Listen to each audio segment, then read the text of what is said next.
Oye, wey, ¿dónde estás? Ya estamos en la playa. Te esperamos. Hey bro, what's up? Oh man, sorry to keep you guys waiting. Soy en mi casa.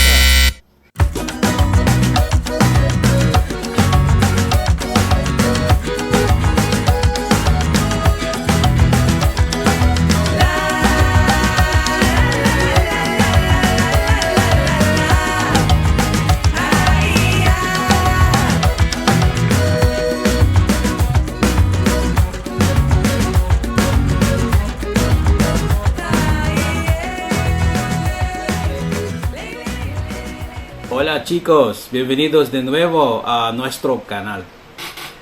Hello friends, welcome back to our channel. So in any language there are tons of verbs to learn. And in Spanish, you know that a word is a verb if it either ends in AR, IR, or ER. Por ejemplo, gustar, Así me gusta a mí. dormir, Incluso al dormir. correr. Correr sin zapatos. Today, we're going to talk about probably one of the most used verbs in any language, and that is to be. In English, there's only one way to say to be. If you wanted to tell somebody which country you're from or where you're currently located, then you would just say, I am from the Philippines and I am in the Philippines. So in both cases, we just use I am. In Spanish, that is not the case. For my first phrase, I am from the Philippines, I'd need to use the verb ser. Por ejemplo, soy de Filipinas. For the second phrase, I am in the Philippines, we need to use the verb estar. Por ejemplo, estoy en Filipinas. When I started learning Spanish, this was one of the biggest challenges for me to learn. I wasn't sure when I should use ser and when to use estar. So in this vlog, that's exactly what we're going to learn. Vamos a empezar. First, what is ser and estar? Well, they both mean to be, but in different contexts. To help you distinguish when to use ser and estar, let me share with you an acronym that I picked up from Dr. Danny Evans of The Language Tutor. This acronym really helped me in knowing when I should use ser. Let me move to the side so I can show you. So POPIN, P-O-P-I-N. Permanent condition, occupation, place of origin, identification, and nationality. So if you wanted to express something in Spanish within these contexts, you should use ser.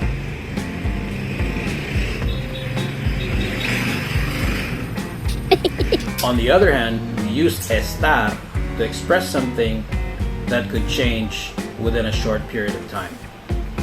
Again, when to use ser, just follow POPIN. And when to use estar, if you want to describe something that could change in the short term, like your location, what you're feeling at the moment, or what you're doing at the moment. Por ejemplo, I am an engineer and I'm working in my house at the moment.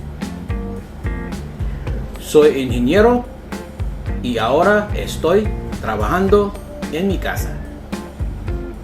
Notice that I use soy ingeniero, but when I move to I am in my house, I use estoy en mi casa. Now, before I give you more examples, let me first show you how to conjugate the verbs ser and estar. Okay, before we jump into the Spanish conjugations, I think it will help us understand conjugating better if we review how conjugation works in English. I'll use the English pronouns as an example. Okay, so bear in mind that we're going to be following the exact same format when we get to the Spanish conjugations. So remember, the first person, second person, third person singular is I, you, he, she, it. And for the plural side, we, you, but it's really you all because you're addressing more than one person. And the third person plural, which is they. Now in Spanish, there's just a little bit more things going on. I'll show you. So we have a little bit more things here because keep in mind it's Spanish. The adjectives, the pronouns, they're all gender based. So there's always a masculine and a feminine form of saying things. So we have the yo for I, tú with accent on the U, remember that? Otherwise it is your. And we have the third person singular, which is él, accent on the E, he or him. Ella, which is she or her. And we have the usted form, which is really you in second person, but used to address somebody with respect or formally. And I'll quickly explain how that works in a few minutes.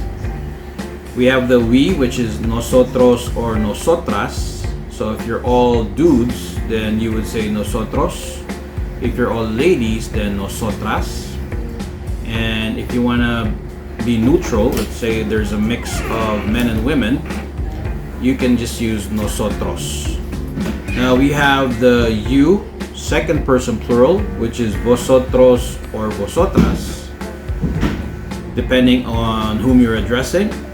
So if you're addressing a bunch of dudes, vosotros. If you're addressing a group of ladies, then vosotras.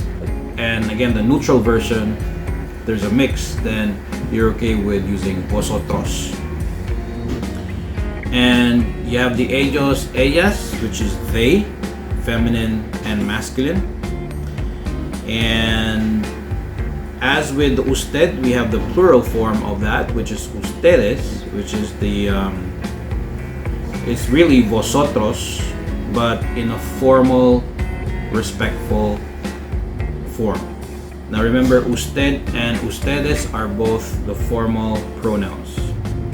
So for example, if you want to address your boss or maybe a client, let's say you're a bilingual agent in the call center, we normally use the usted or ustedes form, or a person whom you've just met.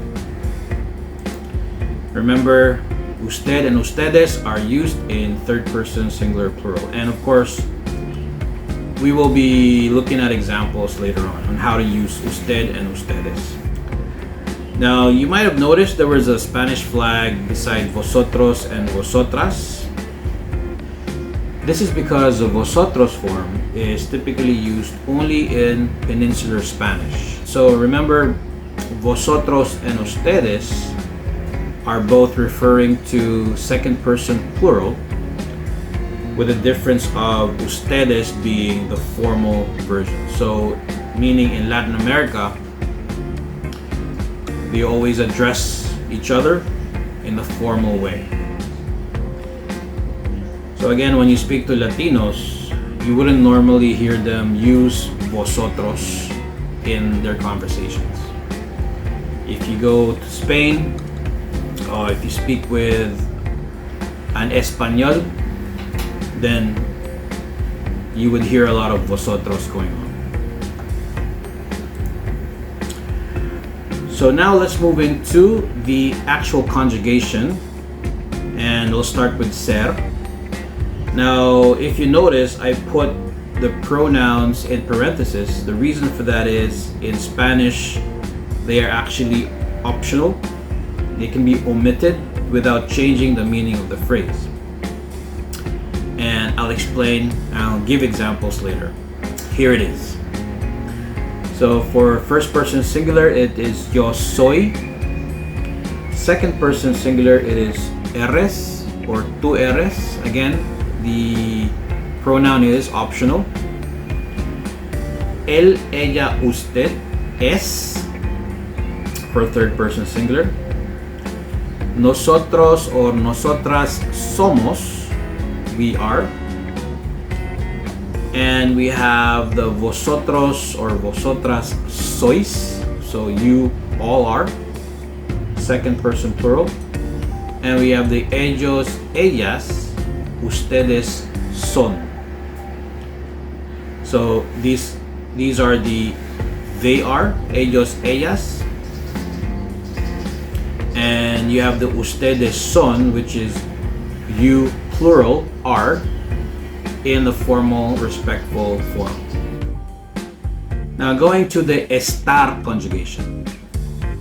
So notice that nothing has changed in terms of the pronouns. They're the same. And in terms of the English translations, nothing has changed as well. Because remember, in English, there's only one way to say to be, no matter what the context is. But in the estar conjugations, remember these are the temporary conditions. So if you want to describe your location, your emotional state at the moment, or what you're doing. So you would say yo estoy or I am. Tú estás or estás only. Él, ella, usted está. Nosotros o nosotras estamos. Vosotros, vosotras estáis.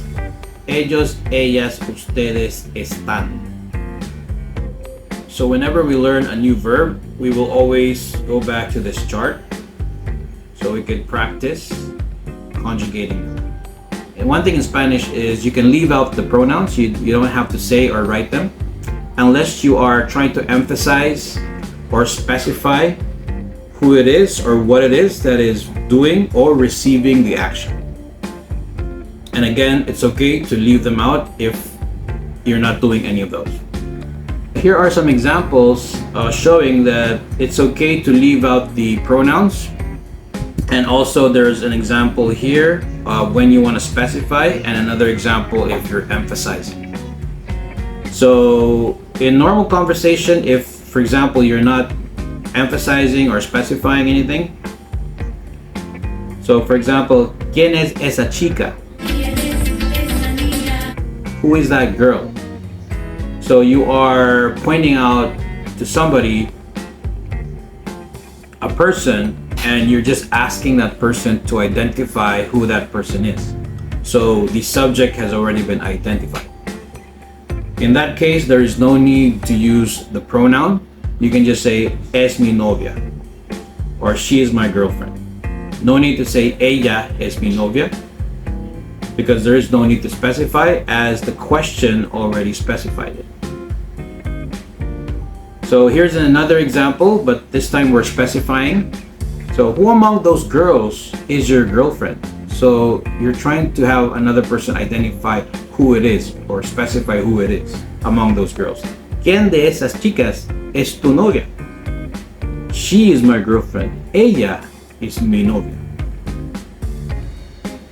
And that is why we have the pronoun ella. And sometimes we want to emphasize, for example, is she your girlfriend? No, she's just a friend. ¿Es tu novia? No, ella solo es una amiga. Oh. So, again, you're okay leaving out the pronouns in Spanish unless you are specifying or emphasizing. So remember with SER, this is a good acronym to follow as a guide. Pop in. Por ejemplo, if I wanted to tell you guys something that's permanent about myself, like for example, I am a happy person in general, right? I would say yo soy, or just soy una persona feliz. Soy el hombre más feliz. Or if I wanted to tell you my occupation, what I do for a living, I would say, por ejemplo, soy gerente en un centro de llamada. I'm a manager at a call center. Ella es mi hija y su nombre es Soleil. That's the example of a third person singular that we just talked about. If I wanted to tell you, you are beautiful, I would say, tú eres bonita, or tú eres hermosa. If I wanted to say in the nosotros form, or we are, nosotros somos personas felices. We are happy people, or we're happy persons. Porque somos bandidos. Now let's go into examples of the use of the verb estar. So remember, use estar if you are describing something that could change momentarily. So example, your location, your emotions, what you're doing.